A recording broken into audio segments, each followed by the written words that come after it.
Hello guys, in this video I'm going to show you how you can recover your TikTok account without phone number and email in 2023. So the first thing that you need to do is go to your browser and then search for TikTok feedback.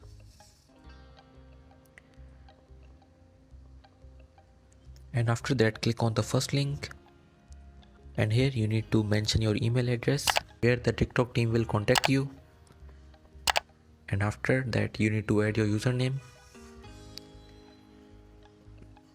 It is optional. If you want to add, then add it. If you don't remember, then skip it.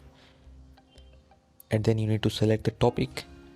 Here you need to select general account inquiry, and here you need to click on recover account. And after that you need to write some description.